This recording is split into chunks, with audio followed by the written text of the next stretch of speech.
Hey guys, ఈరోజు నేనైతే mango పప్పుని చేశానన్నమాట. సో ఇది ఈ సీజన్‌ది ఫస్ట్ మ్యాంగో మేము తినడం. కొంచెం సోర్ మ్యాంగో అనమాట. సో పప్పు చేశాము. ఎప్పుడు ఆ టమాటో పప్పు, పాలకూర పప్పు తిని బోర్ కొడుతుంది. సో ఇది మాత్రం ఈరోజు ఒక మ్యాంగోస్ మా అంకుల్ తెచ్చిచ్చారు. సో దాంతో పప్పు చేశాము. లిటరల్లీ గాయ్స్, పప్పు టేస్ట్ ఎంత బాగుందంటే టేస్ట్ అనేది బాగా ఎన్హాన్స్ అయిపోయింది మ్యాంగో వల్ల. సో రెసిపీని అయితే చూసేద్దాం. ఫస్ట్ పప్పుని నేను ఏం చేశానంటే మంచిగా ఫ్రై చేసుకున్నాను. కుక్కర్లో వేసి మంచిగా ఫ్రై చేసుకున్న పప్పుని ఒక బౌల్లో తీసుకొని వాటర్ అనేది యాడ్ చేసి దాని ఏమంటారు కొద్దిసేపు నానపెట్టామన్నమాట. ఎంతసేపు నానపెడితే అంత బాగుంటుంది అనమాట పప్పు అనేది టేస్ట్. ఒక హాఫ్ అన్ అవర్ నానపెట్టిన తర్వాత పప్పుని మంచిగా ఒక 2-3 టైమ్స్ అనేది వాష్ చేసుకోవాలి.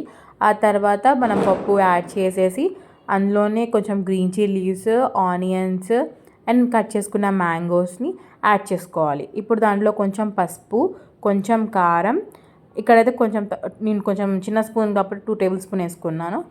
అవి యాడ్ చేసుకొని కొంచెం ఆయిల్ యాడ్ చేసుకొని అండ్ వాటర్ అనేది అంటే మనకి అవన్నీ వెజిటేబుల్స్ ఎంతవరకు మునుగుతాయో అంతవరకు వాటర్ అనేది యాడ్ చేసుకోవాలి. ఆ తర్వాత 4 విజిల్స్ వచ్చిన తర్వాత దాన్ని ఆఫ్ చేసుకోవాలి. ఆ తర్వాత మంచిగా స్మాష్ చేసుకోవాలన్నమాట పప్పుని. అందులో కొంచెం సాల్ట్ వేసి పప్పుని మంచిగా స్మాష్ చేసుకోవాలి. ఆ తర్వాత దీనికి కొంచెం ఏమంటారు బగార్ లాగా చేసాము. సో బగారా వేయడానికి, బగారా అంటే తాలింపు అనమాట. సో దాంట్లో కొంచెం ఆయిల్ యాడ్ చేసి కొంచెం జీరా అండ్ బగార్ బింజా అంటే తాలింపు గింజలు అవన్నీ యాడ్ చేసేయాలి. ఇక్కడ ఐ థింక్ సో నా కెమెరా నేను ఆఫ్ చేయడం మర్చిపోయాను అనుకుంటా గాయస్, అందుకోసం మొత్తం తిప్పుతున్నాను. ఆ తర్వాత రెడ్ చిల్లీస్ అనేవి యాడ్ చేసుకోవాలి అందులో. నెక్స్ట్ ఏమంటారు ఆనియన్స్ని యాడ్ చేసి అండ్ కర్రీ లీవ్స్ని యాడ్ చేసుకొని మంచిగా ఫ్రై అయ్యేదాకా ఫ్రై చేసుకోవాలి మొత్తంని.